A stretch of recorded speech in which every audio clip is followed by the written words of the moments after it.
장로회 신학대학교에 입학하신 여러분을 환영합니다. 저는 장로회 신학대학교에서 역사신학을 가르치는 이상조 교수입니다. 저는 역사신학 혹은 교회사가 무엇이고 또 어떻게 공부해야 할지를 간단히 말씀드리고자 합니다. 목차에 나와 있는 순서대로 말씀드리겠습니다. 먼저 신학을 하나의 나무로 비유해 보겠습니다. 여러분이 화면에서 보고 있는 나무는 각각의 신학 분야가 서로 연결되어 하나의 생명체로 자라고 열매를 맺습니다. 먼저 나무의 뿌리입니다. 구약과 신약 성경은 신학 공부에서 뿌리에 해당합니다. 뿌리는 나무가 생명을 유지하고 성장하는 데 필요한 영양분을 공급하죠. 성서신학은 하나님의 말씀, 곧 성경을 연구하는 학문으로 모든 신학의 기초입니다. 구약과 신약이라는 뿌리를 통해 나무 전체가 영향을 얻듯 성서신학이 깊고 탄탄해야 신학 전체가 건강하게 자랄 수 있습니다. 다음으로는 나무의 줄기입니다. 줄기는 뿌리와 가지를 연결하고 나무의 중심 구조로서 나무 전체를 지탱하고 있습니다. 신학 분야에서 이 줄기에 해당하는 영역이 바로 역사신학이라고도 일컫는 교회사입니다. 역사신학이란 개념은 보통 기독교 사상사 혹은 신학사를 의미합니다. 그런데 교회사라는 개념은 이보다는 조금 더 넓은 의미를 담고 있습니다. 사상사뿐만 아니라 제도사나 교회 정치사나 교회 경건사나 예술사나 문화사, 예배와 신앙의 다양한 모습을 모두 포괄하는 개념이 교회사입니다. 그래서 이 강의에서 저는 교회사라는 개념을 사용하고자 합니다. 교회사는 성경을 기반으로 자라게 된 교회가 어떻게 교회 역사 속에서 성장하고 변화해 왔는지를 공부하는 분야입니다. 줄기를 통해 뿌리에서 받은 영양분이 가지와 잎사귀로 전달되듯 교회사 공부는 성서의 기초를 바탕으로 신학의 맥락과 연속성을 제공합니다. 줄기가 튼튼해야 나무가 흔들리지 않듯이 교회사의 공부는 신학을 견고히 세우는 역할을 합니다. 그 다음은 나무의 가지와 잎사귀에 해당되는 분야입니다. 가지는 나무의 전체 구조를 완성하고 잎사귀는 광합성을 통해 에너지를 만들어내죠. 조직신학과 기독교 윤리, 우리 학교에서는 기독교 문화로 일컫습니다. 이 분야가 이 가지와 잎사귀에 해당됩니다. 조직신학은 신학적 교리를 체계적으로 정리하고 설명하는 학문으로 신학 전체를 구조적으로 조직화합니다. 조직신학에는 삼위일체, 신론, 기독론, 구원론, 교회론, 종말론 같은 여러 신학 주제를 다루고 있습니다. 잎사귀에 해당하는 기독교 윤리, 기독교와 문화는 신학과 신앙을 구체적인 삶의 현장에서 보다 깊이 있게 이해하도록 신학을 영향력 있는 학문으로 만드는 데 일조하고 있습니다. 따라서 조직신학과 기독교와 문화는 나무를 풍성하게 만들어 신학적 다양성과 깊이를 제공하고 있습니다. 마지막으로 나무의 열매입니다. 신학에서 열매에 해당하는 분야가 바로 실천신학입니다. 설교와 예배, 목회 상담, 기독교 교육, 기독교 영성훈련, 선교학 등이 바로 여기에 해당되겠지요. 실천신학은 설교, 예배, 상담, 전도와 선교, 봉사와 섬김 등 신앙을 실제 삶 속에서 적용하는 학문입니다. 열매가 나무의 최종 결과물이듯이 실천신학은 신앙이 세상에 영향을 미치고 하나님의 나라를 확장하는 역할을 합니다. 이렇게 신학이라는 나무는 뿌리인 성서신학, 줄기인 교회사, 가지와 잎사귀에 해당하는 조직신학과 기독교와 문화, 열매인 실천신학으로 연결되어 있습니다. 이 모든 부분이 서로 조화를 이루어야 신앙이라는 나무가 튼튼히 자라고 세상에 유익을 줄 수 있습니다. 이제 나무의 줄기에 해당하는 교회사에 대해서 조금 더 말씀드리고자 합니다. 교회사는 일반 학문에서는 역사에 해당합니다. E.H. 카라는 역사학자는 교회 역사를 과거와 현재의 대화라고 말하기도 했죠. 우리는 성경이 역사를 얼마나 중요하게 생각하는지를 잘 알고 있습니다. 구약 성경의 반 이상이 역사죠. 신약 성경의 중심 메시지는 하나님이 직접 인간이 되어서 역사의 현장에 찾아오셨다는 것이죠. 여러분은 나무의 줄기에 해당하는 교회사를 뭐라고 생각하는지요? 불트만의 제자이자 해석학자였던 게랏 에벨리라는 사람은요, 교회사를 성경 해석의 역사다라고 이해했습니다. 교회사가 성경 해석의 역사라는 말은 교회가 성경을 어떻게 이해하고 그 이해를 통해 신앙을 형성하고 실천했는지에 대한 역사가 바로 교회의 역사다라는 점을 강조하는 표현이기도 합니다. 이는 교회사가 단순히 사건의 나열이 아니라 신앙과 신학의 중심 텍스트에 있는 성경을 통해 하나님의 뜻을 탐구한 여정의 기록이다라는 뜻을 담고 있습니다. 그런데 교회사가 성경 해석의 역사라는 관점은 교회의 본질적인 측면을 강조는 하고 있습니다만 교회사를 바라보는 데 있어 지나치게 협소한 시각을 줄 수 있습니다. 교회사는 성경 해석뿐만 아니라 정치적, 사회적, 문화적 요소를 통합적으로 고려해야 더 풍성하고 포괄적인 접근과 이해가 가능합니다. 루터 전문가이자 교회사가인 하이니시 보른캄은요, 하나님의 구속사와 성령의 역사라는 신학적 관점에서 교회사를 바라봅니다. 보른캄은요, 교회의 역사를 이해하는 데 있어서 예수 그리스도와 복음 선포를 중심으로 교회 역사를 바라보고 있습니다. 그는 성경과 복음이 역사적 전개 과정에서 어떻게 적용되고 실현되었는지에 초점을 둡니다. 그런 의미에서 보른캄은요, 교회사를 복음의 역사와 세계에 대한 복음의 영향사다라고 정의합니다. 저는 보른캄의 이해를 따라 교회사란 복음의 역사와 이 복음이 세상에 대한 복음의 영향사다, 세상에 대한 복음의 영향사다라고 생각합니다. 복음은요, 단순히 특정한 교리나 사상에 머물지 않고요, 다양한 방식으로 각 시대와 사회에 스며들어 왔습니다. 복음은요, 각 나라와 문화의 옷을 입고 이 땅에 뿌리를 내렸고 정치와 법과 제도와 경제와 사회, 문화, 그리고 일상생활의 습관까지 삶의 모든 양식에 깊은 영향을 끼쳤습니다.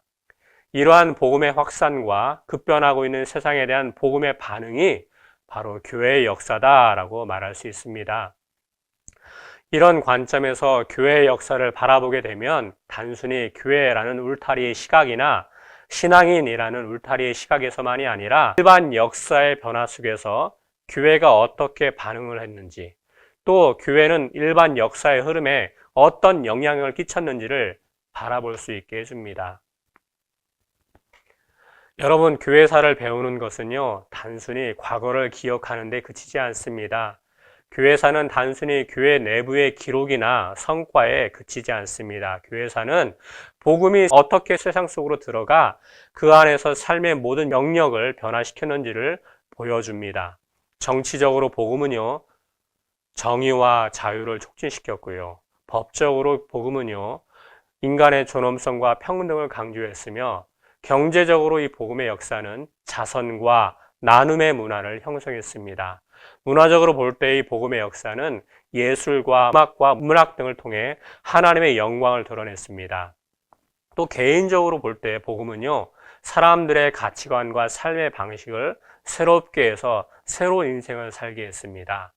복음의 향기는 각 시대와 사회 속에서 다양한 방식으로 나타났습니다.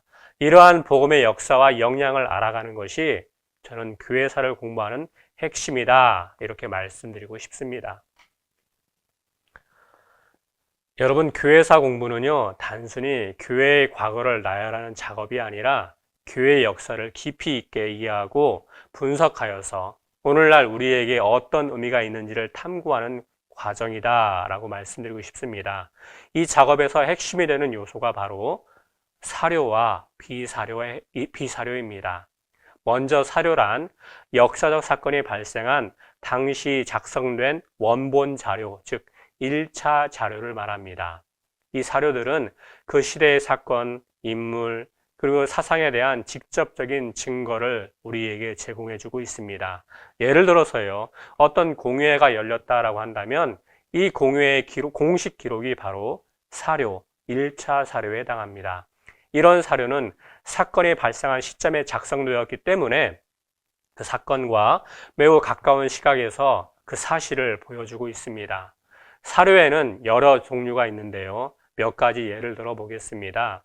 이 사료에는 무엇보다도 문헌 자료가 있습니다. 예를 들면 니케아 공의의 기록 또는 아우구스티누스의 고백록이나 하나님의 도성 같은 교부들의 저작이 바로 여기에 해당되겠죠.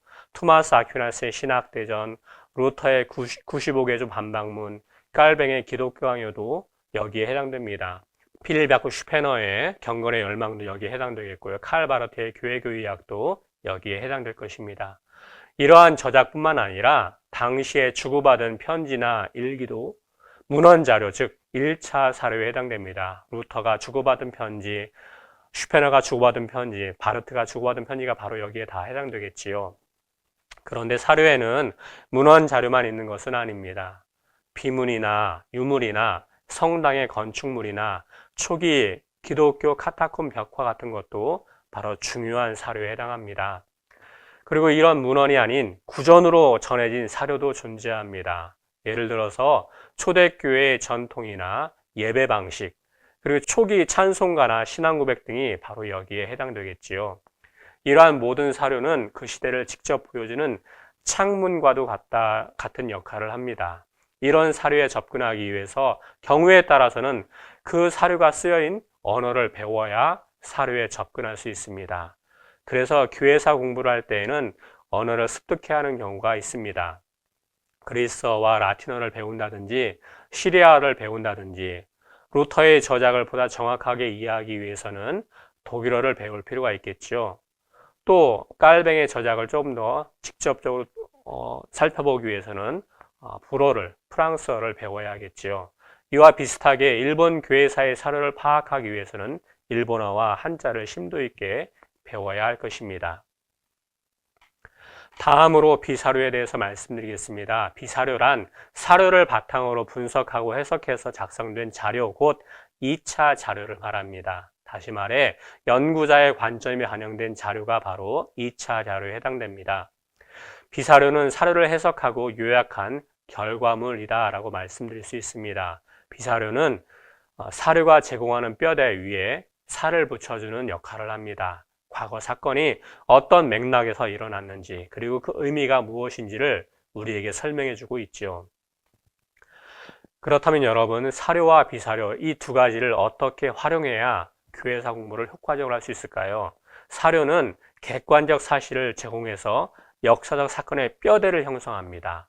반면에 비사료는 사료를 분석하고 해석해서 현대적 관점에서 그 의미를 우리에게 제시해 주고 있습니다. 예를 들어서요, 루터의 95개조 반박문은요, 사료에 해당합니다. 우리는 이 사료를 읽어서 그 당시 종교개혁의 구체적인 시작점을 알 수 있게 되겠죠. 그런데 종교개혁이 유럽 사회 전체에 미친 영향을 이해하려면 여러 비사료를 통해 사회적이고 정치적인 맥락을 추가로 배워야 합니다. 그런 의미에서 사료와 비사료는 서로 보완적인 역할을 합니다. 사료는 때때로 제한적이거나 편향될 수 있습니다. 그렇기 때문에 비사료의 도움으로 다양한 관점에서 검토해야 합니다. 반대로 비사료가 너무 주관적일 경우에는 다시금 사료로 1차적으로 돌아가서 객관성을 확보해야 합니다. 이처럼 교회사 공부는요, 사료 즉 1차 자료를 통해 과거의 사건과 인물을 직접 만나고요, 또 비사료인 2차 자료를 통해 그 의미를 현대적으로 풀어내는 과정입니다. 이 두 가지를 균형 있게 활용한다면 교회사의 방대한 내용을 더 깊이 이해할 수 있을 것입니다. 여러분, 이제 교회사 공부를 어떻게 하면 효과적으로 할 수 있을지에 대해서 잠시 말씀드리겠습니다. 교회사 공부를 체계적으로 하는 가장 좋은 방법 중에 하나는요, 시대별로 나누어 학습하는 것입니다. 교회의 역사는요, 방대하기 때문에, 2000년 역사가 방대하기 때문에 이를 시대별로 정리하면 훨씬 이해하기 쉽습니다. 그리고 여기에 인물 중심의 접근을 더하면 역사 속 사건과 신학적 발전이 더욱 생생하게 다가올 것입니다. 먼저 교회사를 시대별로 나누어 보면 화면에서 보는 것처럼 고대 교회의 역사, 중세 교회의 역사, 종교개혁의 역사, 근대 교회의 역사, 현대 교회의 역사 이렇게 나눌 수 있습니다. 각 시대에는 중요한 사건들이 있고 이를 이끈 대표 인물들이 있습니다. 시대별 주요 인물들을 중심으로 접근하면 각 시대를 더 입체적으로 이해할 수 있습니다. 시대별로 중요한 교회사적 핵심 쟁점과 신학적 주제는 이 신학인문 두 번째 강의를 맡으신 교수님께서 보다 구체적으로 말씀하시기 때문에 여기에서는 그 내용을 언급하지는 않겠습니다. 시대별로 교회사를 공부하는 것도 좋지만 특정 주제를 중심으로 시대를 넘나들며 배우는 방법도 교회사 공부에 유익합니다. 그리고 여기에 각 주제와 관련된 대표 인물들을 함께 연구하면 더 큰 통찰을 얻을 수 있습니다. 예를 들어서요, 고대 교회사에 중요했던 신학적 주제인 삼위일체론은요, 현대의 교회와 신학에서 매우 중요한 신학적 주제로 다시금 부상하고 있습니다. 중세 교회에서 교회론의 중심 주제인 교회의 표지가 종교개혁 시대에 어떻게 변화되었는지를 알게 되면 가톨릭과 개신교의 차이가 어떤 것인지 무엇인지를 보다 명확하게 이해할 수 있을 것입니다. 근대 이후 세속화의 도전에 교회가 어떻게 대응했는지를 파악하면 근현대 교회의 신학적 핵심을 파악할 수 있습니다.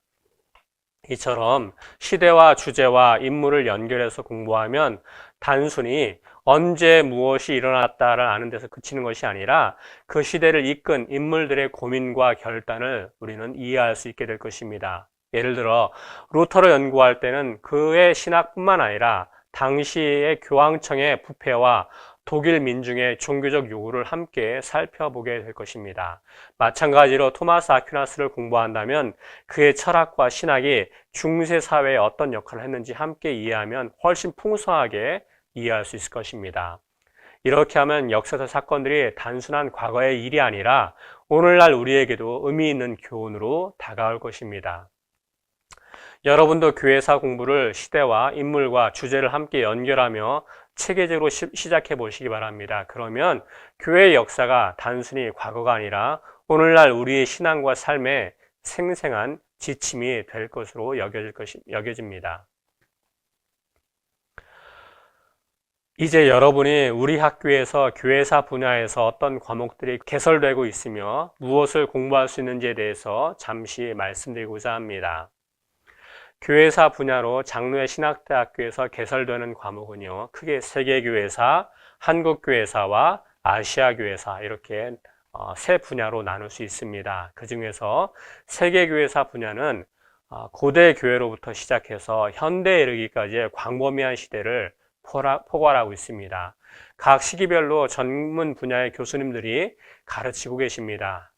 고대 교회사는 서원모 교수님이, 중세교회사는 최형근 교수님이, 종교개혁사는 박경수 교수님이, 근대교회사와 현대교회사는 제가 담당하고 있습니다. 여러분이 신대원에 입학하면 1학년 첫 학기에는 필수 과목으로 세계교회사 수업을 듣게 됩니다. 이 수업에서는 세계교회사의 큰 흐름을 파악하게 될 것입니다. 그 이외에 개설되는 과목은 모두가 선택 과목으로 개설되어서 여러분들이 원하는 분야를 심화할 수 있습니다. 고대 교회는 기독교를 합법적인 종교로 인정한 콘스탄티누스 황제를 중심으로 그 이전의 고대 교회와 그 이후의 고대 교회로 나눌 수 있습니다. 이 시기에 가장 중요한 신학자는 아무래도 아우구스티누스겠죠. 그래서 고대 교회 분야로 개설되는 과목에는 고대 교회사와 더불어서 아우구스티누스의 신학도 개설됩니다. 중세교회는 약 1000년이라는 긴 역사를 다루고 있습니다. 이 시기에는 중세 수도원의 역사와 수도원운동의 역사와 스콜라 신학의 역사뿐만 아니라 동방교회 역사도 개설되어 포괄적으로 다루고 있습니다. 종교개혁 분야는 루터 중심의 독일의 종교개혁사, 스위스의 츠빙글리아 깔뱅 중심의 개혁교회 역사와 프랑스 위군의 역사, 그리고 영국의 종교개혁과 청교도운동에 관련된 과목들이 개설되고 있습니다. 근대교회는 경건주의 운동의 역사와 복음주의 운동의 역사, 미국 교회사, 18, 19세기 개신교 신학사상사, 개혁교회 역사와 신학 등이 개설되고 있습니다. 현대교회와 관련돼서는 에큐메니컬 운동과 신학의 역사, 20세기 개신교 신학사상사 등이 개설되고 있습니다. 이 외에도 교회사 분야에서는요, 라틴어를 배울 수 있도록 라틴어 초급과정과 중급과정도 개설하고 있습니다. 그리고 매 1학기가 끝난 후에는 종교개혁의 현장을 방문하고 그 역사적 현장을 눈으로 직접 보고 느끼기 위해서 종교개혁 현장 답사 수업을 1학기에 개설하고 있습니다.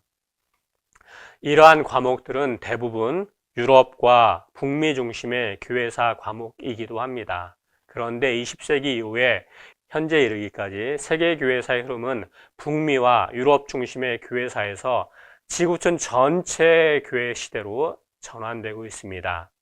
지금은 지구촌 시대이기도 합니다. 이런 흐름에 맞추어 우리 학교 교회사 분야에서는 동아시아 문화와 기독교, 세계 선교의 역사 등의 과목도 개설하고 있습니다. 우리가 나가서 사역할 무대는 한국만이 아니라 전 세계 전체이고 또 어디에서 사역하든지 지구촌 전체를 마음에 품고 사역을 해야 합니다. 지금은요, 세계교회의 주도권 경쟁에서 유럽뿐만 아니라 아시아와 아프리카, 남아메리카의 목소리도 매우 중요해지고 있는 시기이기도 합니다. 이미 한국교회 선교사님들이 세계 곳곳에서 활동하고 있습니다. 그런 의미에서 유럽과 북미 대륙의 교회사뿐만 아니라 아시아와 아프리카, 남미 교회의 역사를 균형 있게 이해할 필요가 있기도 합니다. 이런 관점에서 세계교회의 역사적 흐름을 바라보게 된다면 공부하는 그 재미가 있고 또 큰 안목을 우리가 취할 수 있을 것입니다.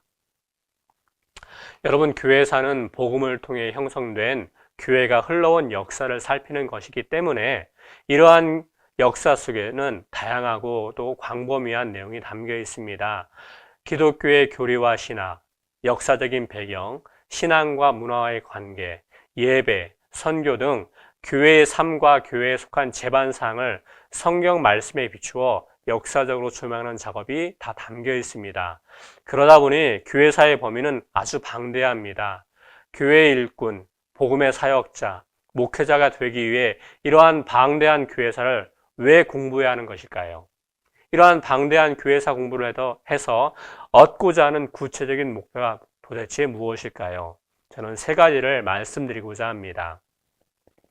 교회사를 공부하는 첫 번째 목표는요, 내 신앙의 정체성을 분명히 아는 것입니다. 교회사는요, 우리가 믿는 기독교 신앙이 어떻게 시작되었고 어떤 과정을 거쳐 오늘날까지 전해졌는지를 보여주고 있습니다. 쉽게 말해 내가 믿고 따르는 신앙의 전통이 어떤 배경과 이유에서 지금의 모습을 가지게 되었는지를 이해하는 데 도움을 준다라는 말이죠. 우리가 고백하는 신앙의 내용, 성례전, 예배 방식, 전통, 그리고 신학적 논쟁의 발전까지 모두 교회사의 맥락에서 바라보아야만 온전한 이해를 할 수 있습니다. 이런 배경을 모르면 지금 우리가 왜 이런 방식으로 믿고 고백하는지, 그리고 그것이 어떤 의미를 갖는지를 온전히 이해하기 어렵습니다. 교회사를 통해 신앙의 뿌리를 알고 나면 내가 누구인지, 왜 이렇게 믿는지를 더 분명히 알 수 있다라는 말이죠. 교회사 공부의 두 번째 목표는요, 신앙의 다양성을 이해하는 것입니다. 교회사에는요, 가톨릭, 개신교, 정교회를 포함한 다양한 교파가 어떻게 생겨났고 각 교파가 어떤 특징을 가지고 있는지가 다 담겨 있습니다. 이를 통해 우리는요, 기독교가 한 가지 모습만으로만 존재하는 것이 아니라 다양한 신학적 전통과 교회 정치 체제 안에서 풍성하게 발전해 왔음을 알게 될 것입니다. 예를 들어서요, 우리가 속한 장로회 신학대학교는요, 대한예수교 장로회 통합 측 산하의 신학기관으로서 장로교 정치 체제를 따르고 있습니다. 신학적으로는요, 개혁 신학 전통을 기반으로 하고 있습니다. 그러나 장로교 체제가 유일한 교회 정치 체제 방식만은 아닙니다. 감독 중심의 감리교나 성공회 체제 혹은 다른 방식의 교회 정치 체제도 이 세상 안에는 존재합니다. 하나님은요, 이 다양한 체제를 통해 교회를 세우고 역사에 오셨습니다. 또한 우리가 따르는 개혁신학도 신학의 여러 흐름 가운데 하나입니다. 루터교회, 감리교회, 성공회, 정교회 등은 모두 각자의 신학적 특징과 고유한 전통을 가지고 있습니다. 교회를 바라보는 관점이나 신앙의 실천 방식은 다 다를 수 있습니다만 이들 모두가 한 믿음 안에 보편교회의 한 지체라는 점은 변하지 않습니다. 교회사 공부를 통해 우리는 이런 다양성 안에서의 공통점을 발견할 수 있습니다. 모든 교파가 공유하는 믿음의 기본 원칙과 역사적 뿌리를 이해하면서도 우리가 속한 장로교회의 특수성과 고유성을 더 깊이 인식할 수 있게 되는 것입니다. 이를 통해서요, 다른 신앙 전통을 인정하고 존중하며 우리의 정체성을 더욱 풍성하게 세워나갈 수 있게 될 것입니다. 교회사 공부의 세 번째 목표는요, 신앙과 사회의 상호작용을 이해하는 통찰을 얻는 것입니다. 교회의 역사는 단순히 신앙의 역사에 그치지 않고 정치, 문화, 경제 등 사회의 여러 영역과 밀접하게 연결되어 있습니다.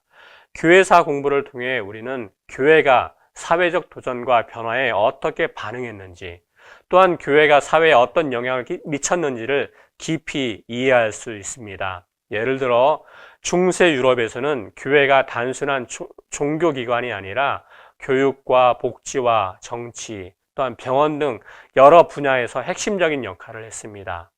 십자군 전쟁은요, 단순히 종교적 사건이 아니라 유럽의 정치, 경제, 그리고 문화적 변화를 이끄는 중요한 계기가 되었습니다. 종교개혁은요, 신학적 논쟁을 넘어 유럽의 정치 체제와 사회 구조에 커다란 영향을 미쳤습니다. 17세기의 종교전쟁은 근대 유럽 국가 형성과 국제 질서에 중요한 영향을 끼쳤습니다. 경건주의 운동은요, 유럽의 사회복지제도의 형성과 발전에 커다란 기여를 했습니다. 현대 에큐메니카 운동은요, 세계 국제기구의 구조 형성에도 영향을 미쳤습니다. 이처럼 교회와 사회에는 서로 영향을 주고받으며 함께 변화해 왔습니다. 교회사 공부는 이러한 상호작용의 구체적인 사례들을 통해서 오늘날 우리가 신앙인으로서 사회 속에서 어떻게 살아가야 할지를 배우게 합니다. 사역자로서 교회의 지도자가 될 여러분들은요, 교회의 과거 경험을 바탕으로 현대 사회의 도전과 변화에 대해 신앙적으로 어떻게 응답할지에 대한 통찰과 지혜를 얻게 된다면 이 시대의 교회와 사회에 균형 잡힌 리더로 성장할 수 있을 것입니다. 오늘날 사회와 교회의 여러 문제는요, 역사적 뿌리를 다 가지고 있습니다. 교회사는 이러한 도전 과제를 더 넓은 맥락에서 바라볼 수 있도록 도와줍니다. 교회사는 기독교 신앙이 다양한 시대와 문화 속에서 어떻게 살아왔는지를 반영하며 세상에서 복음의 변혁적 힘을 조명하고 있습니다. 그런 의미에서 교회사 공부는 기독교 신앙과 그 뿌리에 대한 깊은 이해를 가능하게 할 뿐만 아니라 우리가 믿고 고백하는 신앙이 어떻게 사회를 형성해 왔고 앞으로도 형성할 수 있는지를 보여주고 있습니다. 따라서 교회사는요, 신학에서 빼놓을 수 없는 부분이며 현재와 미래의 방향을 제시하는 열쇠다, 이렇게 말씀드릴 수 있습니다. 이런 교회사 공부를 통해 우리는 현재의 나와 우리의 현재 위치를 이해하고 미래를 전망할 수 있습니다. 우리가 믿고 있는 신앙 전통이 어디에서 시작되었고 어떤 과정을 통해 오늘날에 이르렀는지를 알게 됩니다. 우리의 전통이 여러 전통 중 하나임을 깨닫고 이를 통해 겸손하게 우리와는 다른 전통과 대화할 수 있는 기회가 되기도 합니다. 그뿐만 아니라 교회사 공부는요, 우리가 하나님의 섭리를 어렴풋하게나마 볼 수 있게 하며 이를 통해서요, 복음이 인간과 세상 속에서 어떻게 살아 숨쉬는지를 이해하게 합니다. 교회사를 배우며 우리는 하나의 복음이 세계와 인간에게 끼친 깊고도 광범위한 영향을 깨닫게 될 것입니다. 우리는 복음의 현재적 의미를 새롭게 발견하고 세상 속에서 실천한 힘을 얻게 될 것이죠. 이게 바로 교회사를 공부하는 궁극적인 목표가 될 것입니다. 마지막으로 부름받은 목회자로서 사역하기 위해 장로의 신학대학교에서 공부하는 여러분들에게 교회사를 공부하면서 이런 마음 자세를 가지면 좋겠다라는 마음에서 두 가지 점을 말씀드리고자 합니다. 먼저는요, 역사의 주인은 하나님이다라는 관점을 잊지 않았으면 좋겠습니다. 교회를 비롯한 모든 역사는요, 하나님의 주권 아래에 있습니다. 하나님은요, 특정 개인이나 교파, 집단에 제한되지 않고 인간의 한계를 뛰어넘어 자신의 목적을 이루어 가십니다. 때로는 내가 원하는 대로 되지 않을 수도 있습니다. 또 교회가 기대한 대로 이 역사가 흘러가지 않을 수도 있습니다. 하지만 하나님께서는요, 결국 새하늘과 새 땅, 하나님 나라의 완성을 향해 역사를 이끌어 가십니다. 교회사를 공부할 때 이러한 하나님의 오묘한 섭리를 인정하고 모든 역사가 하나님의 심판대에 서게 된다는 사실을 기억하면 좋겠습니다. 역사의 흐름 속에서 하나님의 손길을 발견하며 그분의 목적을 신뢰하는 겸손한 자세가 필요하다는 말입니다. 두 번째로는요, 과거, 현재, 미래를 연결하여 이 교회사를 이해하면 좋겠습니다. 교회의 역사는 단지 과거의 기록으로 끝나는 것이 아닙니다. 오늘날과 미래에도 교회사의 교훈은 계속 살아 있습니다. 예를 들어 종교개혁은요, 500년 전의 사건이지만 오늘날에도 교회의 갱신과 변화를 요구하는 도전이 여전히 존재합니다. 과거의 역사적 인물들의 신앙적 고민과 결단 속에서 나 자신과 비슷한 고민을 발견할 수도 있습니다. 그들의 사례는 오늘날 우리의 사역과 문제 해결에 통찰과 격려를 줄 수 있습니다. 오늘날과 연결되는 지점이 있다라는 말입니다. 과거의 결정이 지금의 상황에 영향을 미쳤듯이 우리의 선택도 우리의 미래의 교회와 사회에 영향을 미칠 것입니다. 우리가 살고 있는 시대는 4차 산업혁명, 인공지능, 메타버스, 생명공학 등 기술의 발전으로 과거 여느 시대와도 다릅니다. 앞으로의 시대는 인류가 한 번도 경험하지 못한 새로운 도전의 연속일 것입니다. 이런 환경 속에서 복음을 전하고 교회를 세워야 하는 목회자로서 무엇보다도 이 역사적 통찰력이 중요합니다. 과거의 경험에서 본질적으로 변하지 않는 것이 무엇인지, 변화 가능한 것은 무엇인지를 배우고 이를 토대로 다가올 시대의 사역을 준비해야 합니다. 역사를 배우며 우리는 하나님의 일하심을 깨닫고 미래의 하나님과 함께 역사를 만들어가는 주체로 부름받았음을 자각하게 될 것입니다. 교회사는요, 단순히 과거를 배우는 것이 아니라 하나님의 섭리와 계획을 깨닫고 오늘날 우리의 위치를 이해하며 다가올 미래를 준비하기 위한 토대를 우리에게 제공합니다. 하나님께서 우리와 함께 일하시며 우리 역사를 통해 역사를 이루어 가신다는 확신을 가지고 이 교회사를 공부한다면 여러분의 학업과 사역은 더 굳건하고 풍성해질 것입니다. 교회사 공부를 통해 앞으로 여러분의 학업과 사역 토대가 굳건히 세워지고 성장하면 좋겠습니다. 경청해 주셔서 감사합니다.